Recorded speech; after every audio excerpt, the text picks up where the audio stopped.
Api di Bukit Menoreh. Cerita, Esa Mintarja. Audiobook, novel silat. Bab 99. Terasa dada Pandan Wangi bergetar.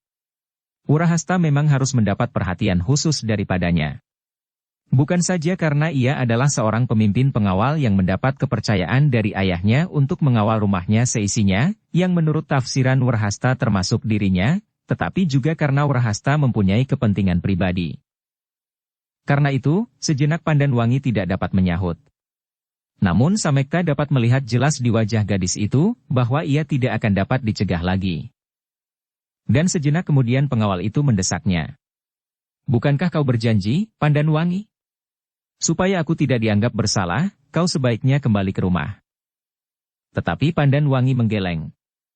Dalam kebingungan mencari jawab, Pandan Wangi telah terdorong lagi ke dalam suatu keadaan yang lebih menyulitkan hubungannya dengan Urahasta. Karena gadis itu tidak ingin menyakitkan hati anak muda yang bertubuh raksasa itu, maka katanya, "Kembalilah.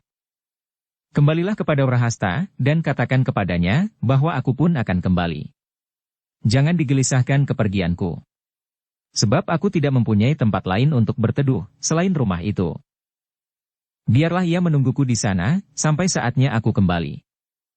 Kedua pengawalnya itu tidak dapat menangkap maksud gadis itu.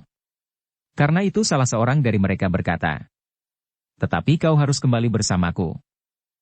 Dengar perintahku, tiba-tiba gadis itu menggeram, sehingga kedua pengawalnya itu terkejut. "Kalian berdua kembali atau mau ikut bersamaku? Tetapi tidak menghalang-halangi aku. Kalian hanya dapat menyebut salah satu dari kedua pilihan itu." Keduanya tidak segera dapat menjawab. Tetapi hati mereka menjadi berdebar-debar. Sejenak mereka saling berpandangan dan sejenak kemudian salah seorang dari mereka menjawab, "Kalau demikian Pandan Wangi, maka aku tidak akan dapat keluar daripada ikut bersamamu. Kau harus kembali bersama kami. Kalau kau tidak mau kembali, maka aku pun tidak akan kembali ke rumahmu."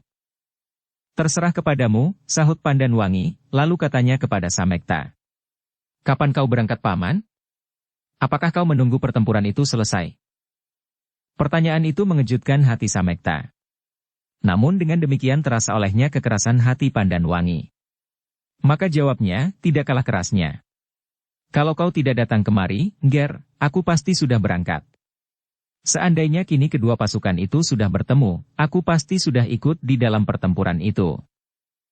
Jadi Paman mencoba untuk membebankan kesalahan kepadaku seandainya terjadi sesuatu di peperangan itu." "Bukan maksudku, tetapi kedatanganmu dan keinginanmu untuk pergi ke medan peperangan itu menimbulkan soal baru bagiku." "Kalau begitu, sebaiknya aku pergi sendiri. Aku tidak usah pergi bersama Paman, atau berbicara apapun dengan Paman." Debar di dada Samekta menjadi semakin tajam. Dengan tergesa-gesa ia memotong, "Tidak, Ger. Bukan begitu. Mungkin aku telah mengucapkan kata-kata yang tidak menyenangkan hatimu." Samekta berhenti sejenak. Ia merasa bahwa umurnya telah jauh lebih tua, sehingga ia tidak boleh hanyut dalam kekerasan sikap masing-masing. "Kalau begitu baiklah, aku minta maaf." Pandan Wangi justru terbungkam mendengar kata-kata Samekta itu. Sejenak ia mematung, namun kemudian terdengar ia menarik nafas dalam-dalam. "Tetapi Nger," berkata Samekta kemudian, "kalau Angger berkeras hati akan pergi ke garis peperangan, biarlah salah seorang dari kedua orang itu kembali untuk menyampaikan keputusan itu kepada Urahasta, supaya ia tidak menjadi terlampau gelisah menunggumu." Pandan Wangi mengangguk-anggukkan kepalanya, kemudian katanya kepada kedua pengawalnya, "Salah seorang dari kalian harus kembali, dan mengatakan kepada Urahasta seperti yang telah aku katakan." Sekali lagi keduanya saling berpandangan. Tetapi sebelum mereka berkata sesuatu, Pandan Wangi telah berkata lebih dahulu, "Paman harus segera berangkat." "Oh," desah Samekta. "Baiklah, kita akan segera berangkat." Samekta pun segera menyiapkan diri. Bersama beberapa orang pengawal tanah perdikan, Pandan Wangi dan seorang pengawalnya, mereka segera berangkat menyusul pasukan yang telah berangkat lebih dahulu. Pasukan yang tinggal di Banjar telah diserahkannya kepada pembantunya. Kepadanya telah diberikan pesan tentang segala kemungkinan yang dapat terjadi. Kemungkinan bahwa Sidanti akan mempergunakan setiap kesempatan untuk menyusup masuk ke dalam induk tanah perdikan ini. Tetapi satu hal yang tidak diperhitungkan oleh Samekta adalah bahwa justru induk pasukan Sidantilah yang akan datang dari jurusan yang lain dari tanah perdikan ini. Pasukan yang telah siap untuk menghancurkan semua rintangan di sepanjang jalannya. Sejenak kemudian terdengarlah derap kaki-kaki kuda menyelusur jalan pedukuhan, menuju ke arah barat sepasukan pengawal yang kuat yang telah lebih dahulu berangkat. Sementara itu, pasukan pengawal yang telah berangkat lebih dahulu, berjalan menurut 3 jalur lorong kecil menuju ke tempat yang ditunjukkan oleh para pengawas.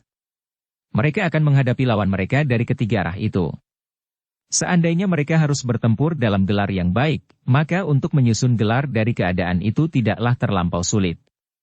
Tetapi seandainya mereka dihadapkan pada perang berubuh, maka mereka tidak akan mudah terkurung dalam suatu lingkaran kekuatan lawan. Mereka akan menghadapi lawan mereka dalam garis yang cukup luas. Apalagi Samekta yakin bahwa kekuatan pasukannya pasti melampaui kekuatan pasukan lawannya. Setiap pemimpin kelompok pasukan pengawal itu telah mendapat petunjuk-petunjuk yang jelas, apa yang harus mereka lakukan untuk menghadapi setiap kemungkinan. Dalam pada itu, pasukan Sidanti yang dipimpin oleh Ki Pedasura pun menjadi semakin dekat. Jarak antara kedua pasukan itu susut dengan cepatnya. Hal itu disadari sepenuhnya oleh kedua pemimpinnya. Mereka masing-masing mengetahui bahwa di hadapan mereka, pada jarak yang semakin pendek, lawan telah menanti. Ki Pedasura berhenti pada sebuah pedukuhan kecil yang dilampauinya. Di emper gardu peronda di mulut lorong yang memasuki padukuhan itu, sebuah pelita masih menyala. Di dalam gardu itu mereka masih menemukan beberapa buah mangkuk dan air hangat. Setan, geram Ki Pedasura. Iblis-iblis yang ada di dalam gardu ini sempat meloloskan diri. Beberapa orang mengangguk-anggukkan kepalanya.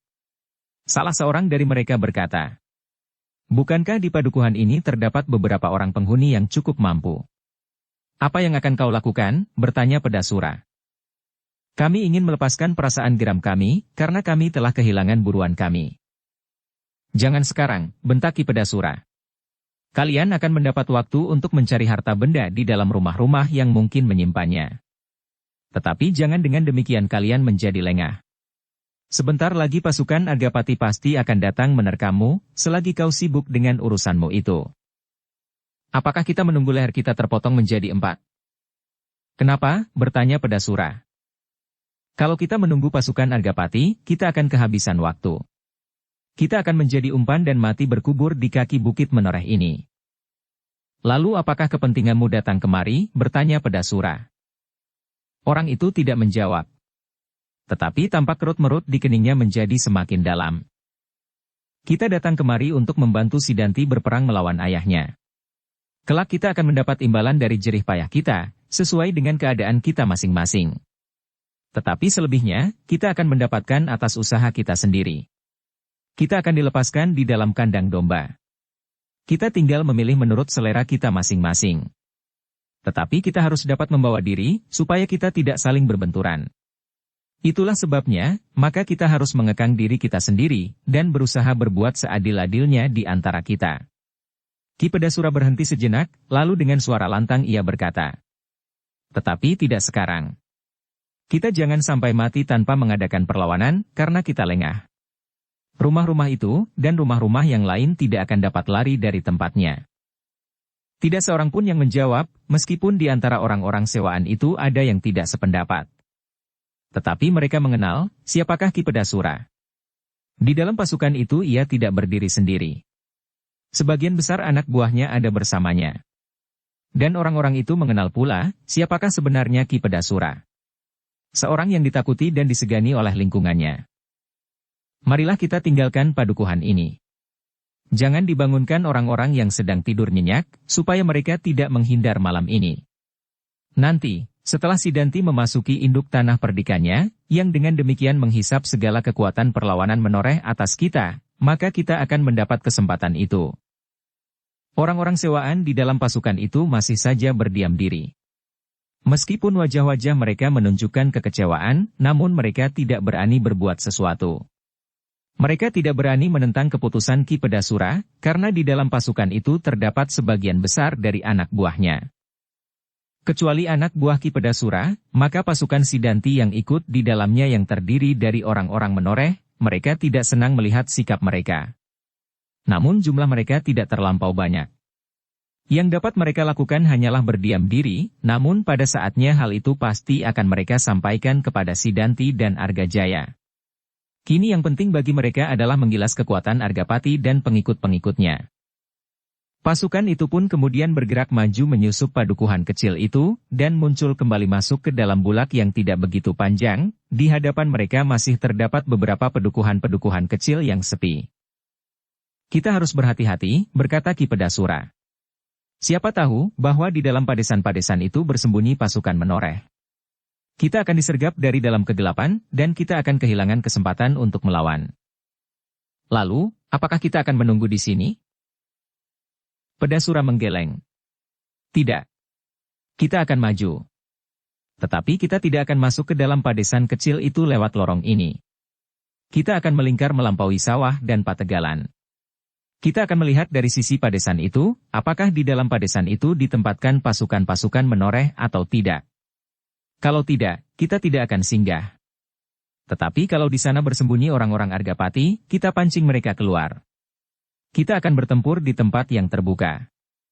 Cahaya bulan yang terang akan banyak memberi keuntungan kepada kita. Mungkin jumlah kita lebih sedikit dari jumlah mereka, tetapi kita mempunyai kelebihan diri dalam perkelahian seorang lawan seorang. Karena itu, kita akan memilih perang tanpa gelar. Kalau kita harus memilih gelar, maka kita akan mempergunakan gelar Gelatik Neba, untuk seterusnya kita akan sampai juga kepada perang berubuh. Orang-orang di dalam pasukan itu mengangguk-anggukkan kepala mereka. Mereka memang tidak pernah memikirkan gelar apapun yang akan mereka lakukan. Mereka berkelahi dengan cara mereka, dengan kebiasaan dan selera masing-masing. Cara itu tidak dimiliki oleh para pengawal tanah perdikan menoreh. Meskipun mereka mendapat latihan perlawanan seorang demi seorang, tetapi mereka bukan orang-orang yang berpengalaman berkelahi orang demi orang seperti orang-orang sewaan itu. Mereka tidak dapat berlaku kasar dan licik. Berbuat apa saja untuk memenangkan pertempuran. Meskipun demikian, namun ternyata Ki Pedasura cukup mengenal bentuk-bentuk perlawanan dalam gelar. Ia memiliki segala macam pengalaman perang dalam segala macam bentuknya. Perang dalam susunan gelar yang sempurna, sampai pada cara perang yang paling kasar dan liar sekalipun. Demikianlah, maka pasukan Ki Pedasura itu maju terus. Semakin lama menjadi semakin dekat dengan induk tanah perdikan. 2 buah padukuhan telah dilampauinya. Tetapi di dalam kedua padukuhan itu sama sekali tidak dijumpainya pasukan Argapati, sehingga tumbuhlah keheranan di dalam hati Pedasura. Apakah orang-orang menoreh masih belum mengetahui gerakan pasukan ini? Bertanya Ki Pedasura di dalam hatinya, namun kemudian dijawabnya sendiri. Mustahil. Aku yakin bahwa petugas-petugas sandi telah melaporkan gerakan ini. Dan kami selanjutnya tinggal menunggu, di mana kami akan dijebak dan masuk perangkap. Meskipun demikian, Ki Pedasura tidak menghentikan pasukannya. Tetapi ia menjadi semakin berhati-hati ketika ia mendekati padesan berikutnya. Kita berhenti di sini, desis Ki Pedasura kemudian. Pasukannya pun kemudian berhenti. Beberapa orang pemimpin kelompok mendekatinya sambil bertanya. Adakah sesuatu yang menarik perhatian? Lihat, berkata Pedasura. Padesan itu justru terlampau gelap. Aku mengira bahwa di dalam desa itu bersembunyi pasukan Argapati. Beberapa orang mengangguk-anggukkan kepalanya. Salah seorang dari mereka bergumam. Kita lebih baik segera berbuat sesuatu. Adalah menjemukan sekali, berjalan saja di sepanjang malam. Aku kira malam telah menjadi terlampau malam. Bahkan mungkin kita telah sampai ke tengah malam, melihat bulan yang telah berada di atas kepala ini. Pedasura mengangguk-angguk. Dipandanginya padesan di hadapannya dengan tajamnya, seolah-olah ia ingin langsung memandangi apa saja yang tersembunyi di balik bayang-bayang dedaunan yang kelam itu. Kita harus segera menemukan mereka, berkata orang yang lain. Kita terlampau disiksa oleh ketegangan tanpa ujung. Kalau benar orang-orang menoreh bertahan di desa itu, maka marilah kita langsung masuk, menyergap ke dalamnya. Aku tidak yakin bahwa orang-orang menoreh mampu mempergunakan pedangnya. Mereka hanya orang-orang yang terlampau banyak tingkah dan banyak bicara. Namun kata-kata itu terpotong oleh sebuah jawaban. Kau jangan terlampau sombong. Kalau kau berbuat sedemikian gila, maka lehermu akan menjadi taruhan. Jangan menghina orang-orang dari tanah perdikan menoreh. Orang yang berbicara pertama mengerutkan keningnya. Kemudian terdengar ia bertanya. Siapa yang menyahut kata-kataku itu? Apakah ia orang menoreh juga? Ya, aku adalah orang menoreh, dijawab orang itu. Aku perlu bertanya dan mengetahui semua gerakan. Nah, marilah kita lihat, apakah orang-orang dari menoreh mampu menahan pedangku. Cobalah. Gila. Ki Pedasura hampir berteriak. Ternyata kalian termasuk bilangan orang-orang gila. Kalau kalian tidak mampu menahan diri dalam keadaan serupa ini, marilah kita batalkan saja niat kita untuk membantu Sidanti dalam perjuangannya. Kalian adalah orang-orang yang terlampau mementingkan diri sendiri dan pamrih-pamrih pribadi. Tetapi kalian harus menyadari bahwa aku mendapat kekuasaan untuk memimpin pasukan ini. Aku mempunyai wewenang berbuat apapun juga. Aku dapat membunuh kalian tanpa bertanggung jawab apapun kepada siapapun. Kedua orang yang berbantah itu pun terdiam. Mereka menyadari bahwa mereka berhadapan dengan Ki Pedasura. Berhadapan dengan orang yang benar-benar harus diperhitungkan sikap dan kata-katanya. Sebagian besar orang tahu apa saja yang pernah dilakukan oleh Ki Pedasura ini. Beberapa orang bahkan pernah melihat Ki Pedasura itu membunuh seseorang sambil mengunyah jenang alot. Tangan kanannya memasukkan makanan itu ke dalam mulutnya, sedang dengan tangan kirinya ditusukkannya perlahan-lahan ujung pisau belati pada arah jantung seseorang yang sudah tidak berdaya tersandar pada dinding batu. Nah, kita akan memancing mereka, berkata Ki Pedasura kemudian. Aku ingin berkelahi di tempat terbuka. Aku ingin melihat setiap kali ujung senjataku menghunjam lambung lawan. Apakah yang akan kita lakukan? Bertanya salah seorang pemimpin kelompoknya. Kita dekati desa itu. Tetapi beberapa puluh langkah daripadanya kita bergeser ke kiri. Kita akan masuk ke dalam pategalan itu. Pategalan itu pun cukup rimbun untuk bersembunyi. Tetapi kita tidak akan bersembunyi. Kalau di dalam padesan itu ada pasukan menoreh, mereka akan berusaha menyergap kita di dalam pategalan. Tetapi kita akan menyongsong mereka. Kita akan berkelahi di bawah terang bulan seperti yang sedang dilakukan oleh Ki Tambak Wedi di bawah Pucang Kembar. Beberapa orang mengerutkan keningnya. Cara itu kurang menguntungkan. Langkah yang pertama, masuk ke dalam pategalan itu dapat dipahami. Tetapi kemudian mereka tidak usah menyongsong lawan di tempat terbuka, mereka dapat menunggu orang-orang menoreh itu di bawah bayangan dedaunan di pategalan. Menyergap mereka selagi mereka melangkahkan kakinya masuk ke daerah kegelapan.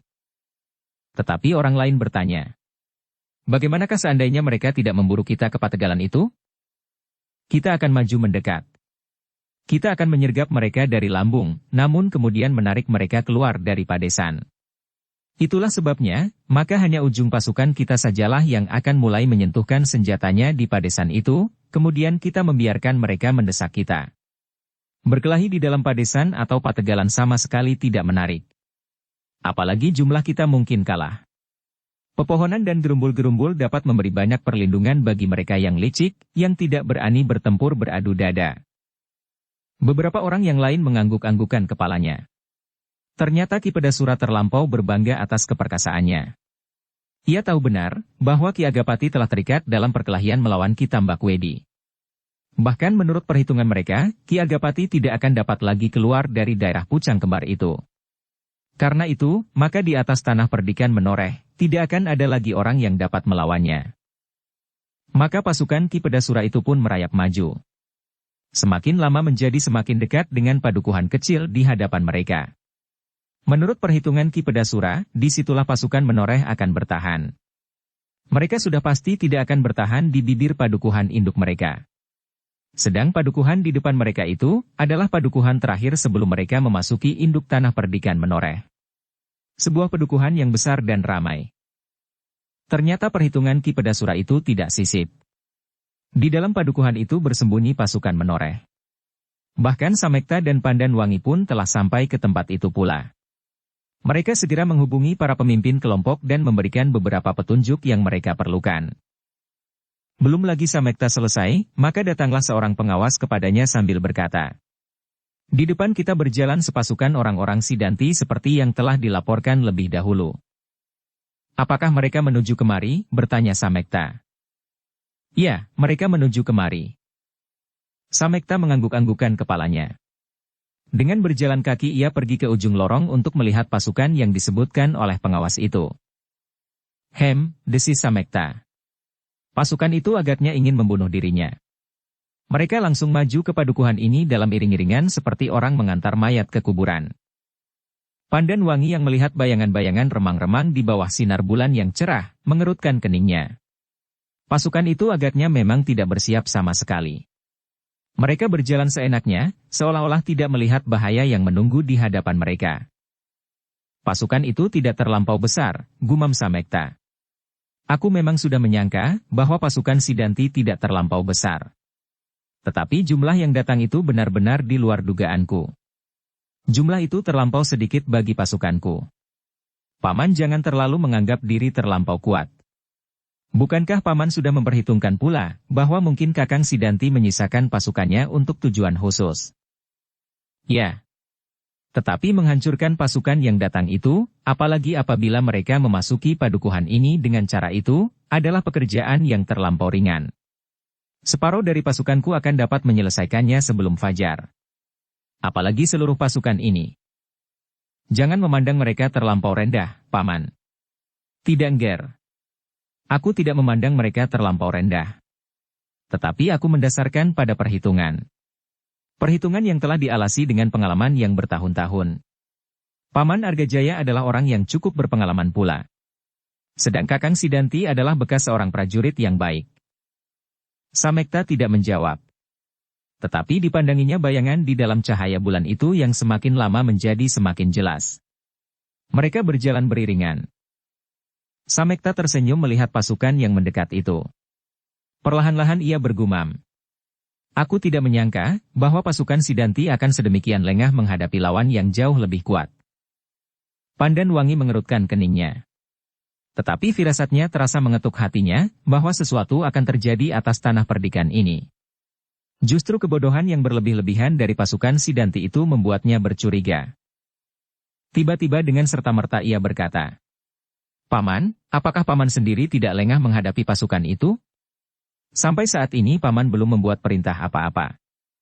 Oh, peringatan itu telah membuat dada Samekta berdesir. Ia memang belum berbuat apa-apa justru karena ia menganggap lawannya terlampau kecil.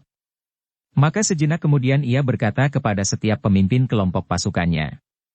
Semua masuk ke dalam dinding halaman. Kita biarkan pasukan itu masuk ke lorong ini, kemudian kita sergap mereka setelah semuanya berada di dalam padukuhan.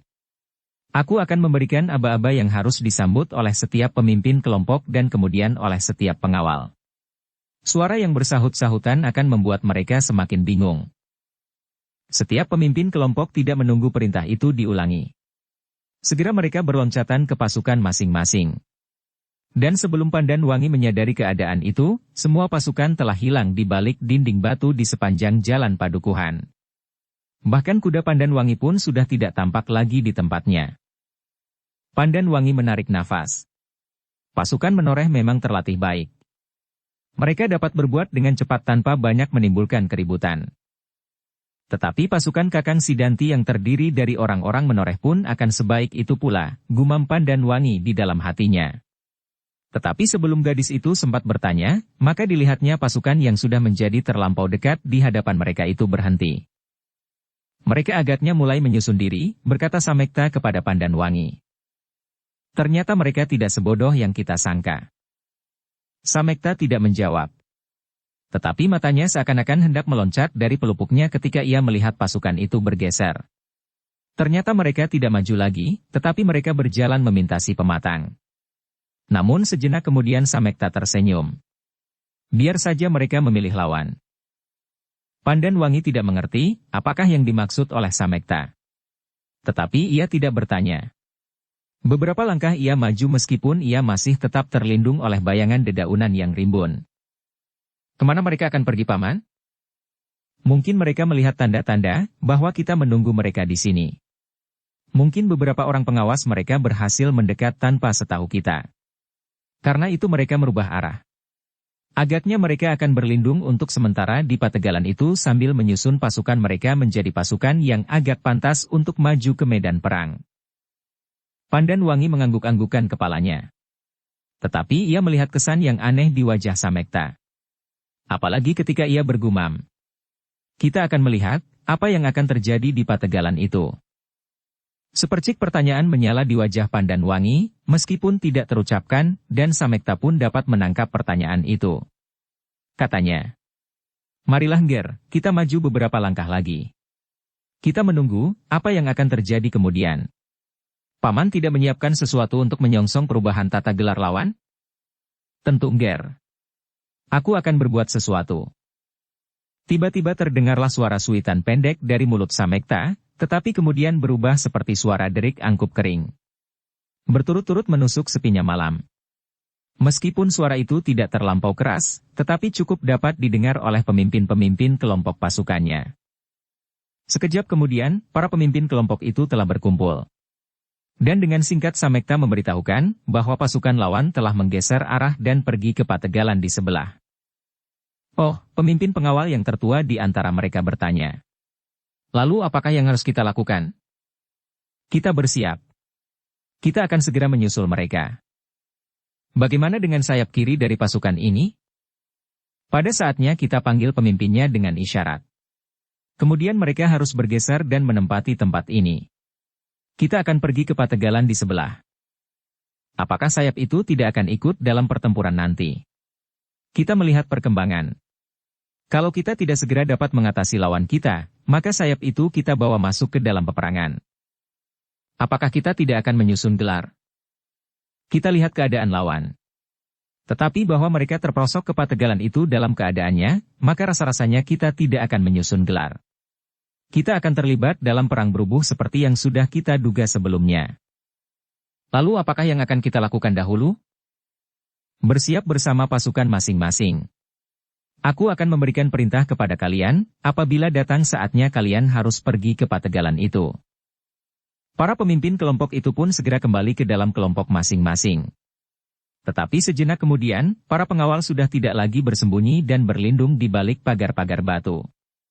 Mereka kini bahkan telah meloncat kembali ke lorong padukuhan itu. "Aku tidak mengerti Paman," gumam Pandan Wangi. "Ini adalah pengalaman Angger yang pertama berada di medan. Angger harus mencoba menyesuaikan diri." Samekta berhenti sebentar, lalu. "Tetapi maafkan Ger, kalau kau anggap menyinggung perasaanmu. Maksudku agar kau tidak terperosok ke dalam keadaan yang tidak kau mengerti sebelumnya." Sekali lagi Samekta berhenti, ia menjadi ragu-ragu untuk meneruskannya. Namun akhirnya ia berkata juga. "Angger Pandan Wangi. Aku mengharap bahwa Angger mencoba menyesuaikan diri dengan peperangan yang bakal terjadi. Jangan langsung terjun ke dalam hiruk-pikuk perang berubuh. Angger akan melihat hal-hal yang mungkin belum pernah terbayangkan. Betapapun tangkasnya kau, namun kau adalah seorang gadis. Seorang perempuan. Kau akan sangat terpengaruh oleh penglihatanmu dalam perang semacam itu. Orang akan mudah sekali kehilangan kepribadian karena pengaruh dentang senjata. Apalagi orang-orang yang datang itu adalah orang-orang liar yang tidak mengenal peradaban." Pandan Wangi mengerutkan keningnya. Ia mencoba mengerti keterangan Samekta. Sebenarnya lah bahwa ia agak tersinggung pula. Seolah-olah Samekta masih saja menganggapnya anak-anak yang perlu selalu dilindungi. Tetapi ia tidak membiarkan perasaan itu berbicara. Karena itu maka ia pun bertanya. "Apakah maksud Paman Samekta dengan kehilangan kepribadian itu?" "Oh, Ger," jawab Samekta. "Mungkin kau pernah melihat darah mengalir dari luka.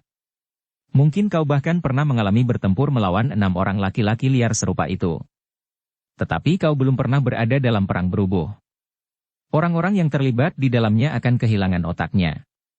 Yang berkuasa di dalam arena yang demikian adalah ujung senjata. Lebih dari itu, setiap orang akan berusaha melepaskan kemarahan, dendam dan kebencian, sehingga tingkah lakunya jauh melampaui tingkah laku binatang yang paling buas sekalipun." Dada Pandan Wangi berdesir. Kini ia mengerti maksud Samekta. Tetapi ia sudah bertekad untuk mengenal bentuk peperangan dari dekat. Ia ingin mendapat pengalaman, apalagi apabila benar-benar ayahnya menganggap bahwa ia sudah sepantasnya untuk mengganti kedudukan ayahnya itu. Kalau ia gagal pada pengenalannya atas bentuk peperangan yang pertama kali dan menjadi korban karenanya, maka itu adalah akibat yang wajar dari peperangan. Karena itu maka katanya, "Terima kasih Paman. Aku akan berusaha untuk menyesuaikan diri. Tetapi aku akan tetap berada dalam pasukan ini." Samekta menarik nafas. Tetapi sebelum ia menjawab, ia mengangkat kepalanya. Lamat-lamat ia mendengar suara isyarat. Panah Sendaren. Kita harus bersiap, desisnya. Sekali lagi terdengar suara suitan dari mulut Samekta, kemudian berubah menjadi derik angkup kering. Dan sekali lagi para pemimpin kelompok berloncatan mendekatinya. Siapkan pasukan. Kita akan pergi ke Pategalan. Sekali lagi Pandan Wangi melihat para pemimpin kelompok itu seolah-olah lenyap di telan gelap malam. Namun sekejap kemudian pasukan di padukuhan itu telah siap untuk menyergap lawannya. Kelompok demi kelompok. Sama sekali tidak tersusun dalam gelar yang sempurna. Pandan Wangi terkejut ketika tiba-tiba ia mendengar sorak bergeletar di Pategalan sebelah. Sehingga dengan serta-merta ia bertanya. Siapakah yang bersorak itu, Paman? Kedua pasukan itu telah bertemu. Pandan Wangi mengerutkan keningnya. Ia masih belum mengerti pasukan siapakah yang sudah bertemu itu. Karena itu dipandanginya Samekta dengan dahi yang berkerut-merut. Sementara itu, Pedasura pun terkejut bukan buatan. Tanpa disangka-sangkanya, ketika ia merasa bahwa di hadapannya bersembunyi pasukan menoreh, ia mencoba untuk menariknya keluar dengan caranya. Tetapi ternyata bahwa di dalam Pategalan itu pun dijumpainya pasukan menoreh yang telah siap menunggunya. Sorak yang meledak itu membuatnya sekejap menjadi bingung.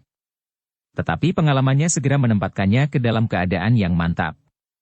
Dengan lantangnya ia berteriak. Tarik mereka keluar. Orang-orangnya yang telah terjebak itu segera bergeser surut.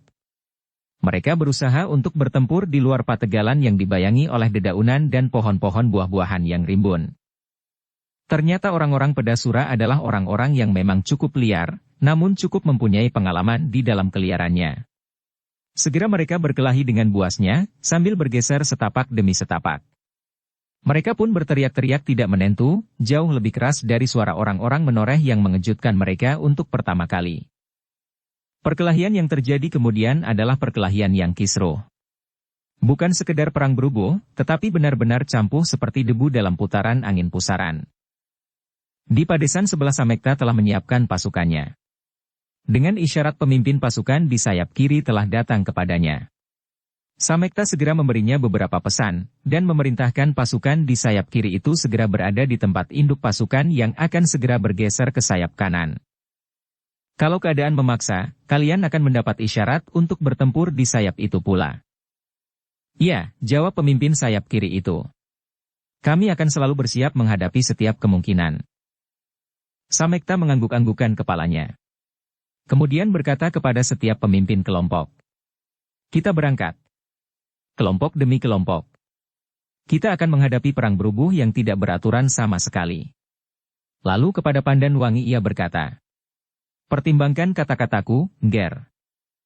Terima kasih Paman, tetapi aku ingin melihat apa yang terjadi itu. Samekta menarik nafas dalam-dalam. Dengan suara berat ia berkata pula. Kalau kau berkeras hati Nger, maka aku hanya dapat berpesan, berhati-hatilah.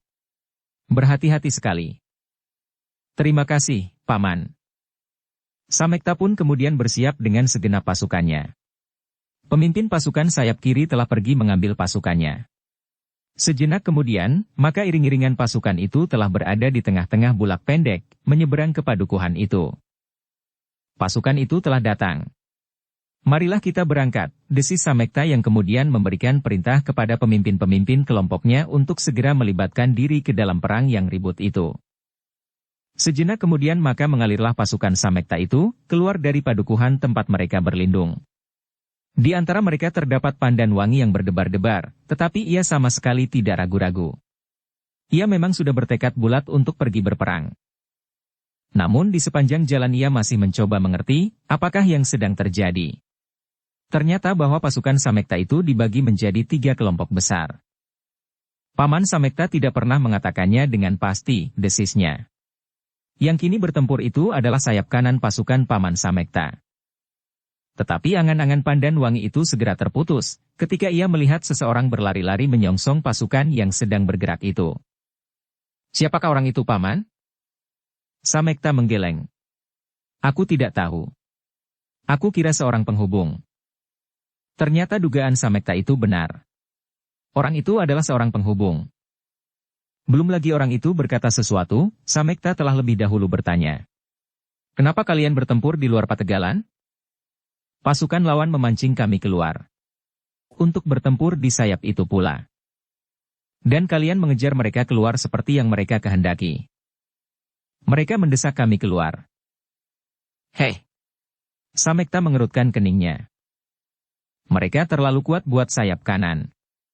Mereka masuk dalam-dalam. Kami memang menjebaknya. Dengan serta-merta kami menyerang mereka. Tetapi mereka mampu mendesak kami. Karena itu kami segera memerlukan bantuan. Ya, aku sudah mendengar isyarat kalian dengan panah sendaren. Tetapi aku dikirim untuk langsung memberitahukan bahwa yang memimpin pasukan lawan adalah seorang yang bernama Pedasura. Heh. Samekta terperanjat. Ia sudah pernah mendengar nama itu. Dan ia menyadari kini, dengan siapa ia harus berhadapan. Bagus, desisnya. Terasa dadanya menjadi sesak oleh kemarahan yang meluap-luap. Tetapi ia tidak dapat menutup kenyataan, bahwa Pedasura bukanlah lawannya untuk bertempur seorang lawan seorang. Namun Samekta adalah seorang pengawal yang cukup berpengalaman pula. Segera disusunnya satu kelompok kecil dari orang-orang yang dipilihnya, untuk bersama-sama dengan dirinya sendiri menghadapi Ki Pedasura. Tanpa cara yang demikian, ia tidak akan dapat berhasil. Kepada orang-orangnya ia berpesan berantai. Jangan menghadapi lawan seorang. Bentuklah kelompok-kelompok kecil yang tidak terpisahkan oleh perang yang betapapun kisruhnya. Meskipun kita tidak dapat mengimbangi mereka seorang lawan seorang, tetapi jumlah kita jauh lebih banyak. Lalu kepada Pandan Wangi ia berkata, Kau sudah mendengar Ger, siapa yang berada di pasukan lawan. Kau harus berada di dalam kelompokku, untuk bersama-sama melawan Ki Pedasura. Kali ini Pandan Wangi tidak membantah. Ia menyadari, bahwa Samekta mempunyai pengalaman yang jauh lebih banyak daripadanya. Karena itu, maka sambil menganggukkan kepalanya ia berkata, Baik Paman. Aku akan berada di kelompok itu. Samekta menarik nafas panjang. Ternyata Pandan Wangi tidak terlampau membiarkan perasaannya melambung tanpa batas. Dengan demikian ia akan dapat langsung mengawasi gadis itu, dan sekaligus Pandan Wangi akan merupakan kekuatan yang harus diperhitungkan oleh Ki Pedasura. Kepada beberapa orang prajurit yang dipilihnya, Samekta berpesan untuk melindungi kelompok kecil yang nanti akan bertempur melawan Ki Pedasura, supaya tidak terganggu oleh orang-orang yang telah dipersiapkan pula oleh pemimpin pasukan lawan yang garang itu. Dari penghubung yang datang kepadanya, Samekta sama sekali tidak mendapat keterangan tentang Sidanti dan Argajaya. Mereka masih belum terlihat berada di pasukan yang sedang bertempur itu, sehingga dengan demikian, maka kedua orang itu telah menimbulkan persoalan di hati Samekta. Pandan Wangi yang belum terlampau banyak memiliki pengalaman dan pengetahuan perang pun bertanya di dalam hatinya. Kenapa Kakang Sidanti dan Paman Argajaya tidak berada di dalam pasukan itu? Berbagai dugaan tumbuh di dalam hati gadis menoreh itu. Bahkan ia sampai pada suatu kesimpulan. Pasti ada kekuatan lain yang dipimpin oleh Kakang Sidanti. Bahkan mungkin masih ada yang lain pula yang dipimpin oleh Paman Argajaya. Tetapi Pandan Wangi tidak menyatakan pikirannya itu. Ia menganggap bahwa Samekta pasti telah mempunyai perhitungan-perhitungan yang cukup baik. Dan anggapannya itu pun ternyata kemudian ketika Samekta memanggil seorang penghubung datang kepadanya. Pemimpin pasukan menoreh itu ternyata menjadi gelisah pula, karena Sidanti dan Argajaya tidak ada di dalam peperangan itu. Katanya kepada penghubungnya, Kau segera kembali ke pasukan sayap kiri. Menurut pengamatan penghubung dari sayap kanan, belum seorang pun yang melihat Sidanti dan Argajaya berada di dalam pasukan mereka. Pasukan itu dipimpin oleh Ki Pedasura. Dengan demikian mereka harus lebih berhati-hati. Penghubung itu menganggukkan kepalanya. Bawalah seorang kawan dari sayap kiri, berkata Samekta selanjutnya. Hubungi pasukan cadangan di Banjar, supaya mereka mendengar hal ini pula. Kemudian sampaikan pula kepada Orahasta. Berita ini harus sampai pula kepada setiap gardu peronda dimanapun juga. Pergilah segera. Berkuda. Bawalah tanda-tanda sandi apabila diperlukan di sepanjang perjalananmu. Panah api atau panah sendaren. Baik, sahut penghubung itu, yang dengan segera meloncat berlari melakukan tugasnya. Ia harus mengambil kuda di padesan yang baru saja ditinggalkan dan seorang kawan. Samekta pun kemudian melanjutkan langkahnya, dengan tergesa-gesa menuju ke Pategalan. Di sepanjang bulak yang tidak terlampau panjang itu ia sempat membentuk beberapa kelompok-kelompok lain. Seandainya Sidanti ada di dalam pasukan lawan, apalagi bersama Argajaya pula, maka mereka pun tidak akan dapat dilawan oleh siapapun juga dalam perang seorang lawan seorang. Karena itu, mereka harus dihadapi oleh kelompok-kelompok terpilih. Sejenak kemudian, mereka telah dapat melihat hiruk-pikuk pertempuran di luar pagar Pategalan. Terdengar teriakan yang melengking-lengking di antara dentang senjata, disahut oleh umpatan-umpatan kasar dan gemertak gigi. Ternyata orang-orang yang tidak banyak dikenal di Menoreh itu berkelahi dengan kasarnya. Mereka berbuat apa saja tanpa kendali, sehingga kadang-kadang menggoncangkan hati para pengawal tanah perdikan Menoreh. Namun anak-anak Menoreh itu telah dibekali tekad di dalam dadanya, bahwa mereka bertempur untuk tanah kelahiran mereka. Tanah yang selama ini telah memberinya tempat untuk membangun suatu bebrayan yang rukun dan damai. Tanah yang telah disadapnya setiap saat untuk makan dan minumnya. Dorongan itulah yang membuat mereka tabah menghadapi keliaran orang-orang yang datang untuk membuat tanah perdikan ini menjadi semakin parah. Namun orang-orang yang berkelahi dengan buasnya itu mempunyai beberapa kelebihan. Pengalaman mereka mempergunakan senjata, kebiasaan mereka berbuat kasar dan sewenang-wenang, bahkan tangan-tangan mereka yang telah terlampau sering dibasahi oleh darah, menempatkan mereka pada kesempatan yang lebih baik dari lawan-lawan mereka. Para pengawal tanah perdikan Menoreh, betapapun juga dilandasi oleh tekad yang bulat, namun kadang-kadang mereka masih juga ragu-ragu untuk menghunjamkan pedang mereka terlampau dalam ketubuh lawan seandainya mereka mendapat kesempatan. Tetapi saat-saat yang demikian itu ternyata telah menutup setiap kemungkinan berikutnya baginya. Sebab orang-orang di pasukan lawan itu akan mempergunakan segala kesempatan yang mereka peroleh.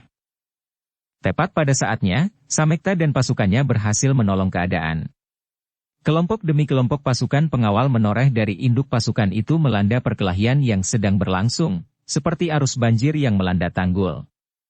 Kelompok demi kelompok mereka langsung melibatkan diri dalam perkelahian yang hiruk-pikuk. Perang berubuh, sehingga tidak ada batas lagi antara kawan dan lawan. Mereka harus mengenal setiap kawan-kawan mereka dari bentuk, pakaian dan jenis senjata yang dipergunakan. Seperti pesan Samekta, maka para pengawal dari Menoreh telah mencoba untuk berkelahi dalam kelompok kecil yang terdiri dari 3 atau 4 orang tanpa terpisahkan. Apabila keadaan memaksa, maka setidak-tidaknya mereka bertempur berpasangan. 2-2. Tidak sukar bagi Samekta untuk segera dapat menemukan Ki Pedasura. Orang itu ternyata telah menimbulkan terlampau banyak korban. Senjatanya, sepasang dindi yang panjang telah melumpuhkan korban-korban di pihak para pengawal tanah perdikan Menoreh. Sepasang senjata itu berputaran seperti sepasang baling-baling, kemudian terayun-ayun mendatar, dan menyambar-nyambar seperti burung Garuda. Itulah setan itu, desis Samekta. Kita harus menghentikannya. Semakin lama ia akan menjadi semakin gila. Bau darah akan membuatnya semakin buas. Lalu kepada Pandan Wangi ia berkata, "Hati-hatilah, Ger. Perang berubuh adalah jenis perang yang paling tidak menyenangkan." Pandan Wangi menganggukkan kepalanya. Ia sudah menggenggam sepasang pedangnya. Namun ternyata bahwa pengenalannya yang pertama atas peperangan telah membuat hatinya menjadi berdebar-debar. Tetapi Pandan Wangi sama sekali tidak ingin surut. Ia benar-benar ingin melihat dan menghayati perang. Apalagi kali ini, pada saat tanah perdikannya terancam. Namun sebenarnya lah, bahwa bukan tiba-tiba saja Pandan Wangi ingin melibatkan dirinya di dalam peperangan. Peperangan ini adalah penyaluran yang dapat diketemukannya untuk melepaskan masalah-masalah yang telah membuat dadanya semakin pepat. Persoalan yang sedikit demi sedikit tertimbun di hatinya. Sejak ia melihat kakaknya pulang dengan tabiat yang aneh. Sejak ia berkelahi dengan Sidanti di halaman rumah Ki Sentol. Kemudian sifat-sifat Sidanti yang sangat berubah dari sifat-sifatnya yang pernah dikenalnya dahulu. Pertentangan pendapat antara ayahnya dan Ki Tambak Wedi, kemudian memuncak pada saat ia mendengar cerita ayahnya tentang Sidanti, tentang ibunya dan tentang persoalan mereka. Sejak saat itulah terasa di dalam dada Pandan Wangi melonjak-lonjak suatu perasaan yang tidak dapat dimengertinya. Ancaman terhadap tanah perdikan ini telah membuatnya menjadi seorang yang seakan-akan menyimpan dendam di dalam dirinya. Meskipun ia masih mencoba menemui kakaknya dan berbicara dalam suasana yang baik, tetapi telah menyala api di dalam dirinya, yang setiap saat dapat meledak dan membakar seluruh hati dan jantungnya. Itulah sebabnya, maka peperangan kali ini telah sangat menarik perhatiannya. Seolah-olah ia menemukan tempat untuk menyalurkan dendam dan kebenciannya. Dendam dan kebencian yang selama ini berkembang di dalam dirinya, meskipun ia tidak akan dapat menyebutkannya kepada siapa ia mendendam dan siapakah yang telah dibencinya. Namun selama ini ia mencoba mencari sasaran yang paling mungkin untuk melepaskan dendam dan kebencian itu. Orang yang paling mungkin disangkutkannya sebagai sumber bencana itu adalah Ki Tambakwedi. Dan Pandan Wangi mencoba memusatkan segenap kebencian dan dendamnya kepada Ki Tambakwedi. Tetapi Ki Tambakwedi kini sedang berkelahi dengan ayahnya. Yang ada di peperangan ini adalah orang-orang Ki Tambakwedi. Kepadanyalah dendam harus ditumpahkan. Tetapi ketika ia telah berada di tengah-tengah perang berubuh yang liar dan buas itu, terasa betapa asingnya dunia yang ada di sekitarnya.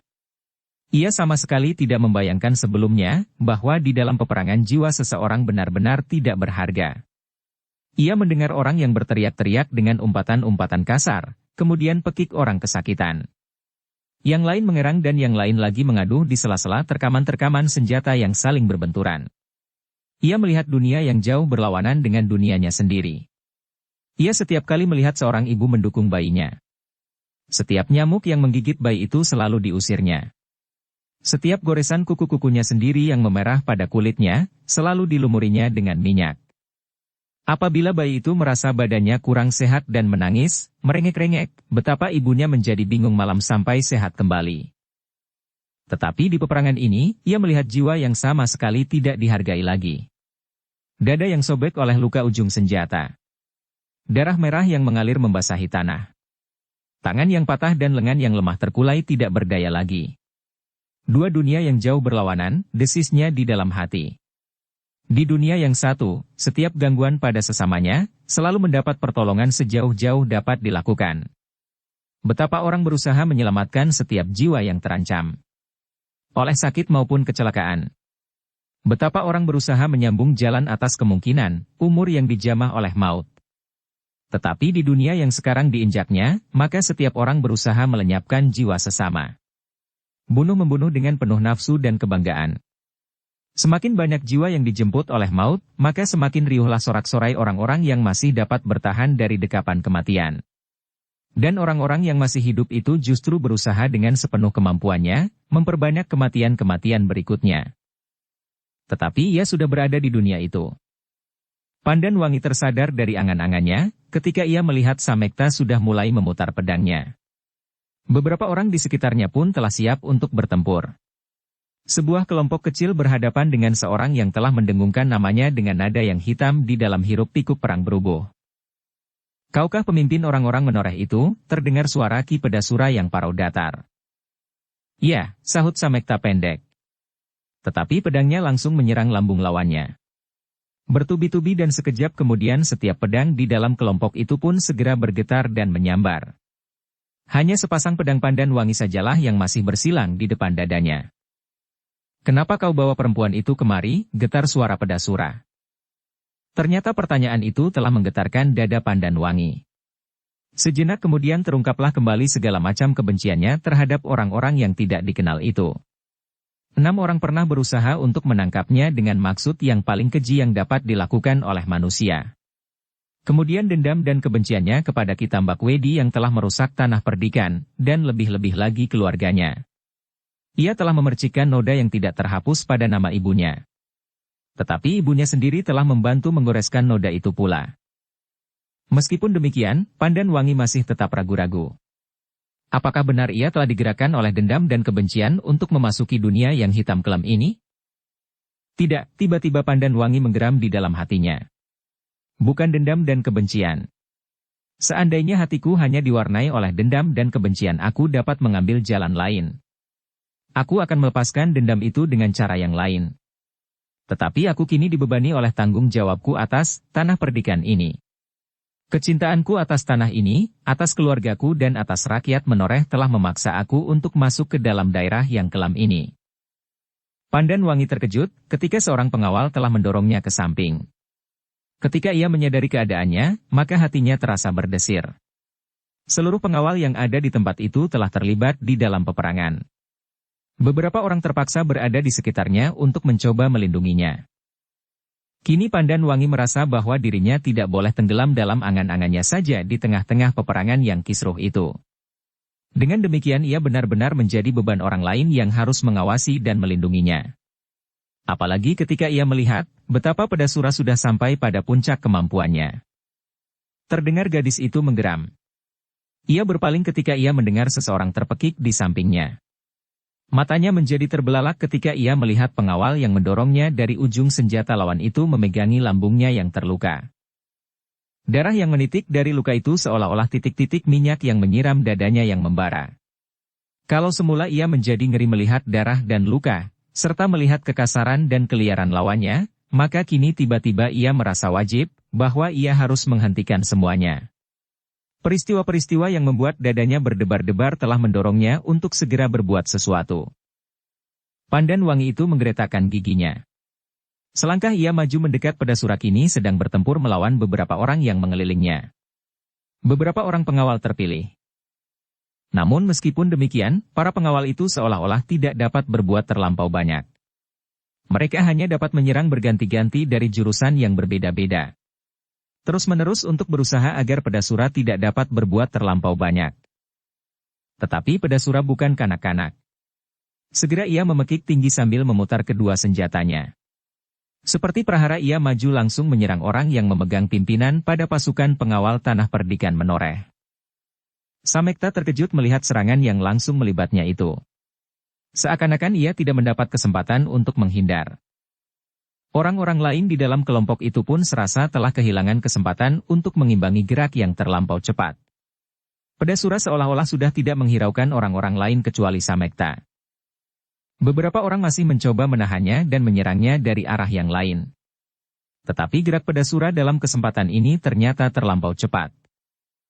Samekta yang langsung mendapat serangan itu sudah tentu tidak akan membiarkan dirinya binasa. Sejauh-jauh dapat dilakukan ia harus memberikan perlawanan atau menghindar. Karena itu, ketika serangan itu meluncur dengan cepatnya, maka ia pun segera mencoba mengambil jarak dengan meloncat ke samping. Tetapi senjata Pedasura seolah-olah mempunyai mata. Serangan itu pun dengan cepatnya berkisar dan mengejarnya. Sehingga dengan demikian, maka Samekta benar-benar tidak dapat lagi menghindarinya. Kini diayunkannya pedangnya, untuk mendapatkan kekuatan membentur serangan lawan itu.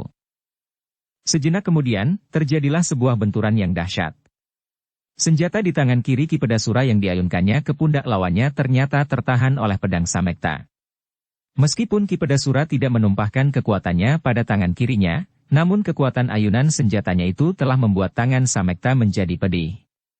Senjata di dalam genggamannya hampir saja terlepas dan terlempar. Hanya dengan mengerahkan segenap kekuatan dan kemampuan yang ada padanya, pedangnya masih tetap berada di genggaman. Namun dengan demikian, ia terdorong beberapa langkah surut. Keseimbangannya pun hampir-hampir tidak dapat dipertahankannya, sehingga ia terhuyung-huyung beberapa saat.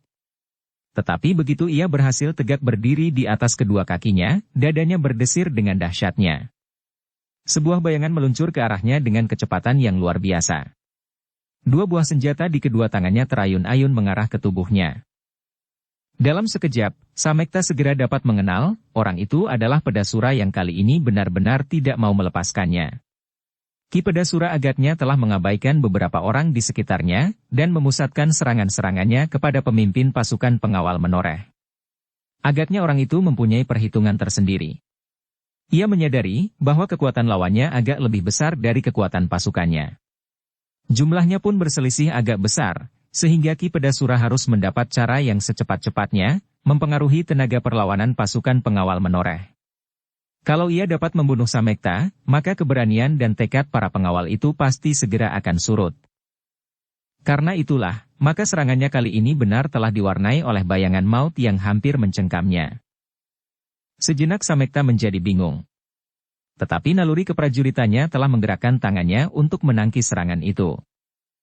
Loncatan Pedasura yang secepat tatit itu agaknya telah meyakinkannya, bahwa kali ini Samekta tidak akan dapat menghindar lagi. Kalau serangan ini tidak langsung dapat membunuhnya, maka serangan berikutnya lah yang pasti akan merobek dadanya. Ternyata perhitungan Pedasura itu benar-benar tepat. Samekta sudah tidak mempunyai kekuatan yang cukup untuk melawan serangan yang datang bertubi-tubi seperti gelombang yang berurutan menghantam tebing. Sekali lagi terjadi benturan antara kedua jenis senjata. Senjata Pedasura yang diayunkannya dengan tangan kiri untuk kedua kalinya telah membentur senjata Samekta. Dan ternyata kali ini Samekta sudah tidak mampu lagi bertahan. Tangannya terasa seperti tersayat dan pedangnya pun terlepas dari genggaman. Melihat pedang lawannya terlepas, Pedasura tertawa. Ia masih harus menangkis 1-2 serangan dari orang-orang yang berada di dalam kelompok Samekta. Tetapi serangan-serangan itu sama sekali tidak berarti. Yang dihadapinya sekarang adalah Samekta yang telah siap menanti maut. Dengan mata yang buas, Pedasura mengangkat senjata di tangan kanannya. Sesaat terdengar suara tertawanya yang mengerikan, seperti suara iblis dari dalam lubang kubur. Samekta sendiri kini sama sekali sudah tidak berdaya untuk berbuat apapun. Yang dapat dilakukan hanyalah meloncat menghindar. Tetapi itu tidak akan banyak berguna lagi. Karena itu, maka hidup matinya kini sangat tergantung kepada orang-orang di dalam kelompoknya. Tetapi Pedasura mampu memunahkan setiap serangan dengan tangan kirinya, atau bergeser setapak-setapak surut, dan kemudian maju lagi. Samekta yang sudah tidak bersenjata itu kini sama sekali telah kehilangan kesempatan. Meskipun ia masih mencoba untuk melihat seseorang yang mungkin dapat memberinya senjata, tetapi ia sudah tidak mempunyai waktu lagi. Ki Pedasura kemudian telah membuat perhitungan selanjutnya. Yang pertama-tama setelah Samekta mati, adalah meneriakan kemenangan itu untuk mempengaruhi setiap ketahanan di dalam diri setiap pengawal tanah perdikan menoreh yang berada di dalam peperangan itu. Tetapi tanpa disangka-sangka, Ki Pedasura itu terkejut. Ternyata senjatanya telah membentur suatu kekuatan yang tidak diduganya. Ia sama sekali tidak menaruh perhatian atas serangan yang tiba-tiba datang dari arah samping. Seperti serangan-serangan yang lain, digerakkannya tangan kirinya untuk menangkis serangan itu sambil berkisar, sebelum ia mengayunkan tangan kanannya, dan mematahkan leher Samekta yang berdiri tegak seperti patung. Namun ternyata benturan yang terjadi telah menggetarkan dadanya. Karena Ki Pedasura sama sekali tidak menyangka, maka senjatanya lah yang hampir-hampir terlepas dari tangannya. Terdengar pemimpin dari pasukan yang liar itu menggeram. Ia terpaksa meloncat beberapa langkah surut. Namun agaknya serangan yang datang kali ini jauh berbeda dengan serangan-serangan yang terdahulu. Sepasang pedang seakan-akan memburunya, dan dengan kecepatan yang luar biasa kedua ujung pedang itu mematuknya dari arah yang berbeda. Setan betina! Ki Pedasura berteriak. Ternyata kau mampu juga berkelahi, heh! Orang yang memegang sepasang pedang itu adalah Pandanwangi.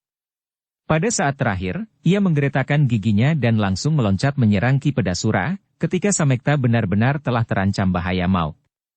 Ia dengan susah payah telan berhasil menyingkirkan keraguan-raguannya, karena ia yakin bahwa ia harus berbuat sesuatu. Berbuat sesuatu untuk tanah ini dan untuk rakyat yang berada di dalam lingkungannya. Itulah sebabnya, maka sambil menggeretakkan giginya, Pandanwangi telah meluncurkan serangan-serangan yang sangat berbahaya bagi lawannya. Meskipun lawannya itu adalah Ki Pedasura. Ternyata Ki Pedasura harus mengerahkan tenaga dan kemampuannya untuk menghindari serangan-serangan Pandanwangi yang mengalir seperti banjir bandang. Bertubi-tubi. Sekali-sekali terjadi benturan-benturan antara dua pasang senjata. Tetapi karena Ki Pedasura sama sekali tidak bersiap untuk melawan serangan-serangan yang demikian, maka beberapa kali ia terpaksa jauh-jauh menghindar untuk mendapat kesempatan memperbaiki keadaannya. Tetapi setiap kali Pandanwangi telah berada di hadapannya sambil menjulurkan kedua ujung pedangnya. Berganti-ganti, tetapi kadang-kadang bersama-sama, sehingga sepasang pedang itu seolah-olah telah berubah menjadi puluhan ujung pedang yang digerakkan oleh puluhan tangan dari penari-penari yang menarikan sebuah tarian maut. Tetapi Ki Pedasura bukan anak-anak yang baru pandai menghapus ingus di hidungnya. Ia adalah seorang yang telah menggetarkan lingkungannya dengan berbagai macam perbuatan dan tindakannya yang gegirisi. Ia adalah seorang yang telah mampu mencengkam lingkungannya dengan kelebihan-kelebihannya yang meyakinkan. Itulah sebabnya, betapapun sulitnya, akhirnya perlahan-lahan Ki Pedasura dapat menemukan keseimbangannya kembali. Perlahan-lahan ia dapat menempatkan dirinya dalam perlawanan yang wajar terhadap lawannya yang kali ini ternyata jauh melampaui segala orang di dalam peperangan itu. Kini Ki Pedasura telah berdiri tegak di atas kedua kakinya. Senjatanya telah mantap di dalam genggaman. Dan matanya tajamnya memandang lawannya dengan hampir tidak berkedip, bahkan dari sepasang mata yang buas itu seakan-akan memancar api yang menjilat-jilat. Ternyata di menoreh ada juga setan betina macam kau, geramnya. Pandan Wangi tidak menyahut. Tetapi ia menyadari sepenuhnya dengan siapa ia berhadapan. Karena itu, maka dipusatkannya perhatiannya kepada Ki Pedasura. Dipercayakannya dirinya kepada para pengawal yang selalu berusaha menahan serangan-serangan dalam hiruk-pikuk perang berubuh itu, sehingga seolah-olah kedua orang yang berhadap-hadapan itu telah dipisahkan dari lingkungan perang yang semakin kisruh. Pedasura menggeram. Sayang sekali, bahwa gadis secantik dan semuda kau, sudah harus mati di peperangan. Mungkin kaulah yang bernama Pandan Wangi Putri Kepala Tanah Perdikan Menoreh yang gila itu. Aku pernah mendengar namamu dan kelebihan-kelebihan yang kau miliki. Pandan Wangi tidak menjawab. Selangkah ia maju mendekati lawannya dengan penuh kewaspadaan. Kedua pedangnya kini bersilang di muka dadanya. Pedasura berdesah. Bukan main. Kau memang seorang yang luar biasa. Kau mempunyai kepercayaan yang mantap kepada dirimu sendiri. Aku kira kau pun pernah mendengar namaku. Tetapi agaknya kau benar-benar tidak gentar. Pandan Wangi sama sekali tidak merasa perlu untuk menjawab. Karena itu ia hanya mengatupkan mulutnya rapat-rapat. Kini jarak mereka menjadi semakin dekat, dan pandangan mata keduanya sama sekali tidak berkisar dari senjata lawan. Sementara itu, Samekta telah berhasil memperoleh senjatanya kembali. Meskipun tangannya masih terasa pedih, namun ia tidak akan dapat membiarkan perkelahian antara Pandan Wangi dan Pedasura itu berlangsung tanpa bantuan orang lain. Meskipun Pandan Wangi cukup mempunyai bekal dan kemampuan, namun Pedasura menyimpan pengalaman yang jauh lebih banyak dari gadis yang baru untuk pertama kalinya terjun di peperangan. Apalagi perang berubuh. Karena itu, maka ia pun segera mendekat bersama beberapa orang di dalam kelompoknya. Berkata Ki Pedasura. Lihat, kawanmu yang hampir menjadi bangkai itu mendekat pula. Agaknya ia benar-benar ingin mati di peperangan ini. Tetapi Pandan Wangi sama sekali tidak berpaling. Bahkan setelah Samekta berada di sampingnya. Ia mengerti benar, bahwa Pedasura mampu bergerak secepat tatit. Pedasura mengumpat-umpat di dalam hatinya. Ia melihat banyak kelebihan pada gadis itu. Keyakinan kepada diri sendiri, penuh kewaspadaan dan otak yang terang. Dengan demikian, maka dadanya telah diamuk oleh kecemasan. Kini ia tidak yakin, bahwa ia akan dapat berbuat sekehendaknya atas lawan-lawannya. Kesempatan untuk membunuh Samekta seolah-olah telah lenyap, sedang ia menyadari, bahwa jumlah pasukan Menoreh lebih banyak dan lebih kuat dari pasukannya. Namun demikian Pedasura masih mempunyai harapan. Sebentar lagi pasukan Sidanti akan masuk ke induk padukuhan Menoreh. Pada saat itulah, maka pasukan Menoreh pasti akan dapat dipecahnya. Tetapi bagaimanakah seandainya Sidanti sengaja memperpanjang waktu menunggu pasukan ini hancur? Pertanyaan itu timbul pula di dalam hatinya. Tetapi dijawabnya sendiri. Tentu tidak. Tentu tidak. Ia masih memerlukan kami.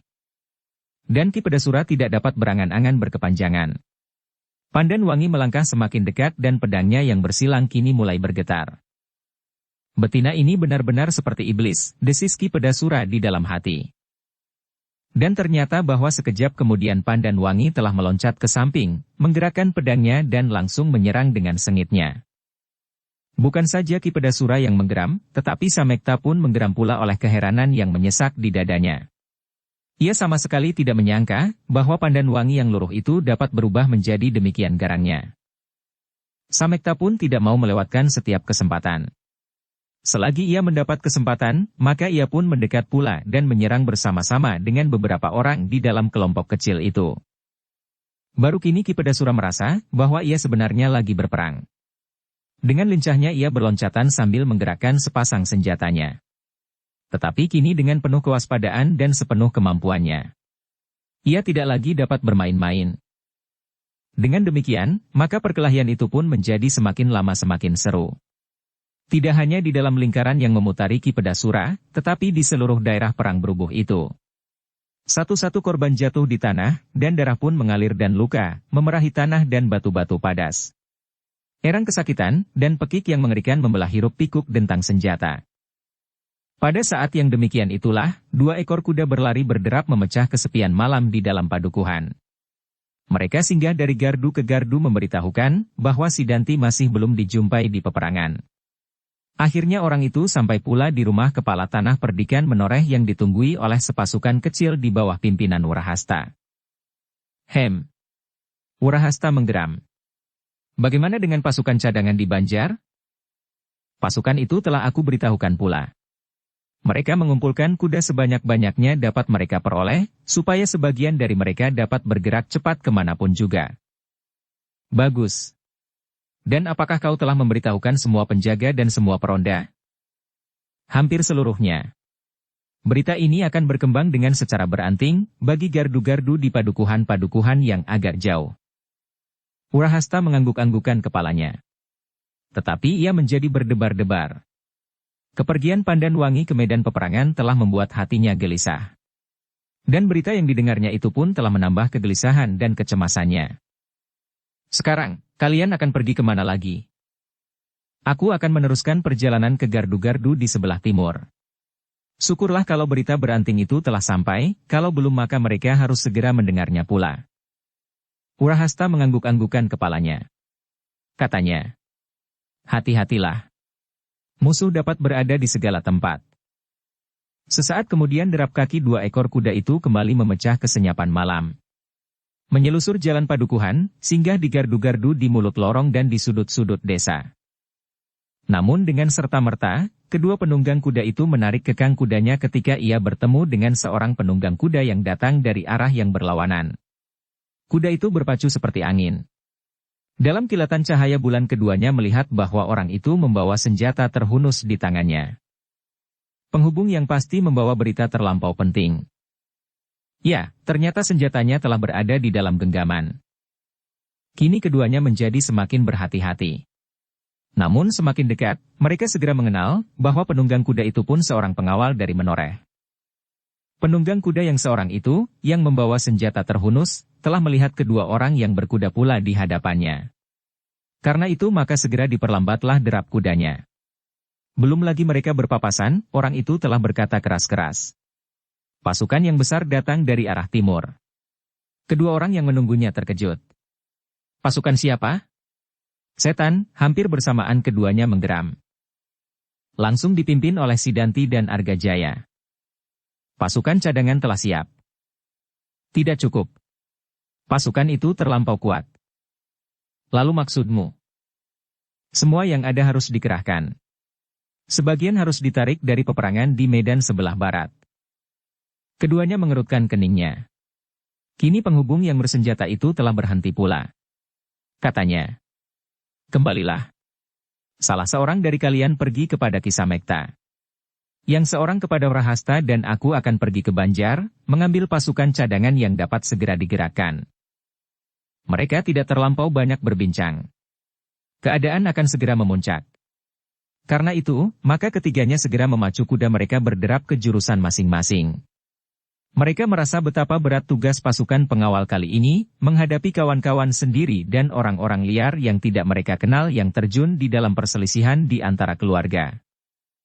Wurahasta yang mendengar tentang gerakan itu menggeretakkan giginya. Hampir saja ia lupa bahwa ia bertugas untuk menjaga rumah kepala tanah perdikan itu seisinya. Dengan kemarahan yang meluap-luap ia menggeram. Seandainya aku tidak terikat oleh tanggung jawab ini. Aku ingin tahu, apakah benar-benar Sidanti telah melonjak terlampau jauh dari anak-anak muda sebayanya di tanah perdikan ini. Tetapi kau tidak boleh meninggalkan halaman rumah ini, berkata seorang pengawal yang lain. Ya, dan aku kecewa karenanya. Tugasmu telah ditentukan, sahut penghubung yang memberitahukan gerakan Sidanti itu kepadanya. Aku memberitahukan kepadamu, supaya kau berwaspada. Mungkin pasukannya dapat meresap sampai ke halaman ini. Setiap orang harus menyiapkan diri menghadapi kemungkinan. Wurahasta mengangguk-anggukan kepalanya. Kemudian katanya, aku akan menyongsong setiap orang dari pasukan lawan di luar halaman. Tidak boleh setapak kaki pun yang mengotori halaman rumah Ki Argapati. Penghubung itu mengangguk-anggukan kepalanya. Kemudian katanya, baiklah, aku kini pergi ke Banjar. Tetapi kata-katanya terpotong ketika mereka yang berada di halaman itu mendengar derap kaki kuda bergemertak di atas tanah berbatu-batu. Berurutan meluncur secepat loncatan tatit di langit. Mereka adalah bagian dari pasukan cadangan yang langsung menyongsong pasukan Sidanti. Menurut perhitungan mereka, pasukan itu pasti sudah berbenturan dengan para peronda yang telah menarik diri dari gardu-gardu mereka dan berkumpul untuk menahan arus pasukan Sidanti. Tetapi jumlah mereka terlampau sedikit, sehingga pengaruhnya pun tidak akan terlampau terasa pada pasukan lawan. Namun kedatangan para pengawal berkuda itu pasti akan segera mengganggu laju pasukan lawan itu. Mereka telah berangkat, desis Surahasta. Dari mana mereka mendengar bahwa pasukan Sidanti maju di sebelah timur? Bersama aku seorang penghubung langsung pergi ke Banjar dan ke Medan di sebelah barat untuk memberitahukan kepada Paman Samekta. Seandainya Samekta mempunyai kelebihan kekuatan, maka kekuatan itu akan dialirkan ke Medan di sebelah timur. Urahasta mengangguk-anggukan kepalanya. Sekali lagi ia mencoba melihat bayangan yang meluncur berurutan di hadapannya. Tetapi yang dilihatnya tinggallah orang yang paling belakang. Jumlah pengawal berkuda itu pun tidak terlampau banyak.